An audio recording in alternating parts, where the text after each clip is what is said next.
Good evening, and welcome to the Thursday Camera Artist Guild Critique.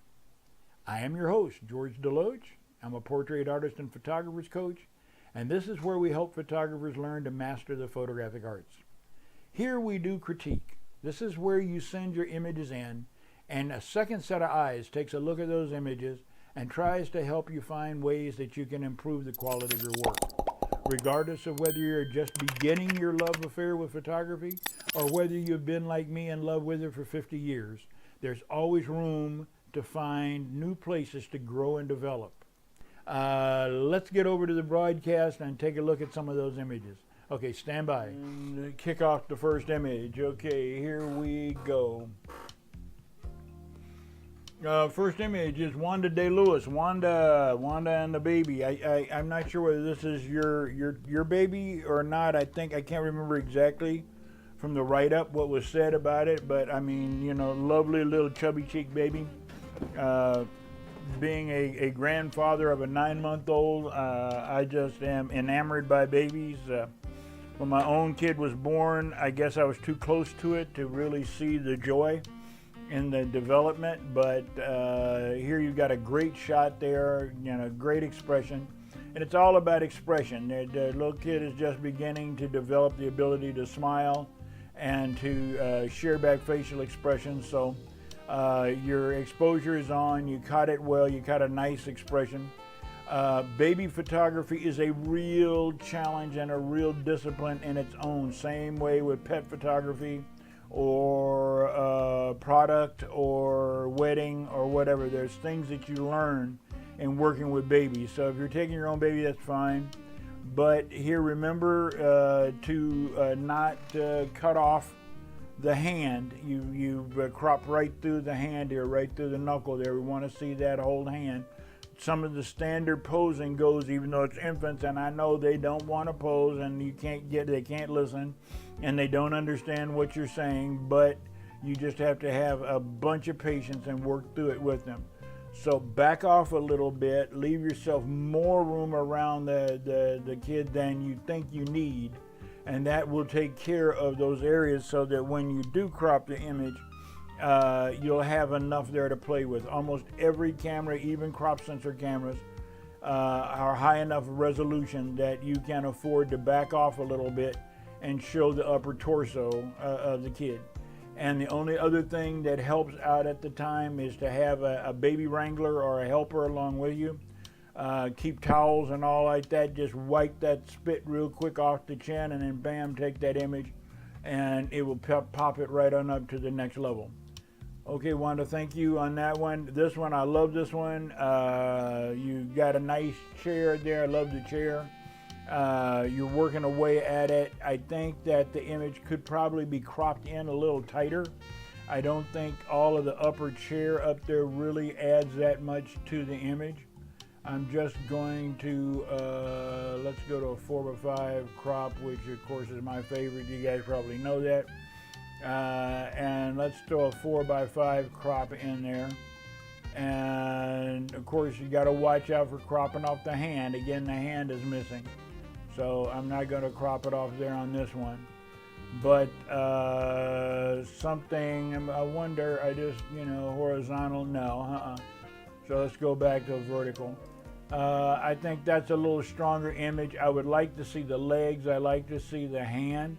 So go to vertical or go to horizontal, go to landscape mode in this one. And I think the image will be a stronger image, and you can afford to lose the top of the chair. It's not going to take away anything from the image. Okay, nice. Thank you, Wanda. Steve Perry. Wow, Steve, you really stepped out and gone to something completely different this time. Steve, we're looking at a still life as opposed to your normal portraits, but this gives you time to work at it. I love doing still lifes like this.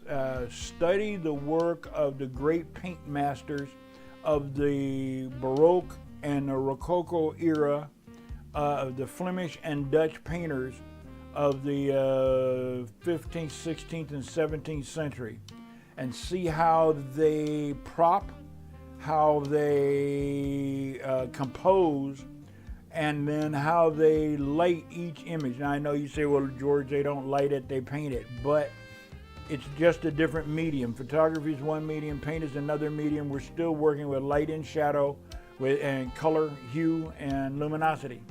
So check out how they put that together. This is nice, and you've done a lot of cool things with it, but I think it could pop on up to the next level, propping wise, if you just study some of the works of the masters there and try to emulate it. I've done some of it. It is not easy.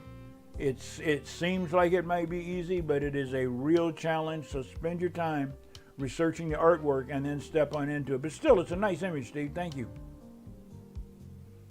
And hey, Diana. I see Diana's in the house. All right, Michael Montgomery, Positive Images. Interesting image. I have what the film movie cinema calls them 𝐥𝐤𝐤, and sometimes cookie cutters, but for the most part it's called a 𝐥𝐤𝐤, which projects a shadow pattern, a window, blinds, other stuff like that on people's faces. I'm not sure whether this is the actual blind or whether you were using a 𝐥𝐤𝐤 to do this, but it is an interesting image, and it's well exposed and well executed. So nice, Michael.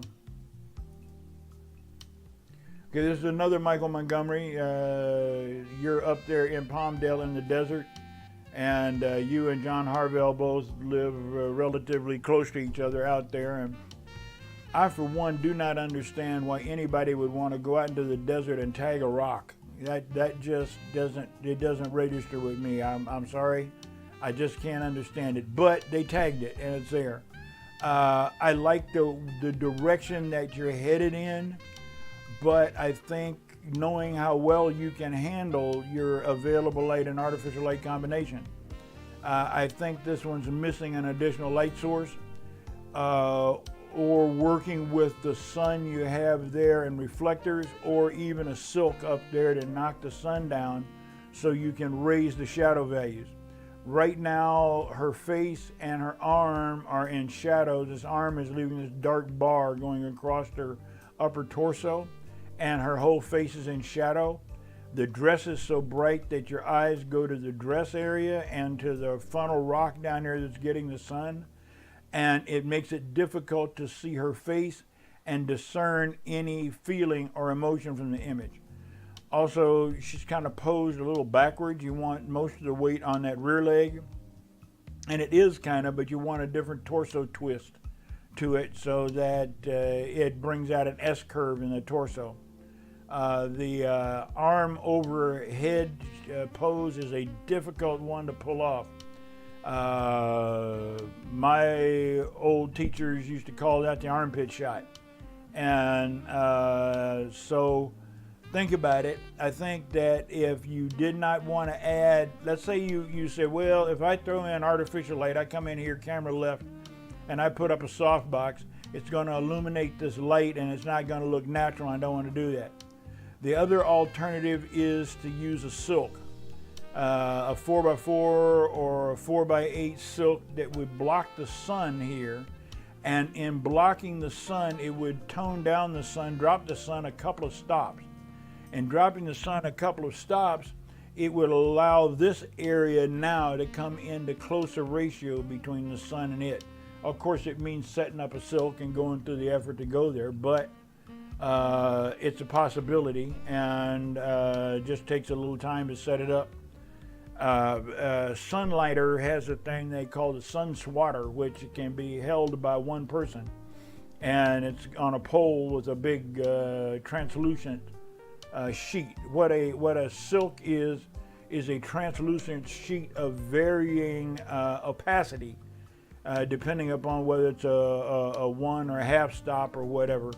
And it acts as the same thing as it does on diffusion on the front of a softbox. It does with the sun. It diffuses it and it reduces its volume.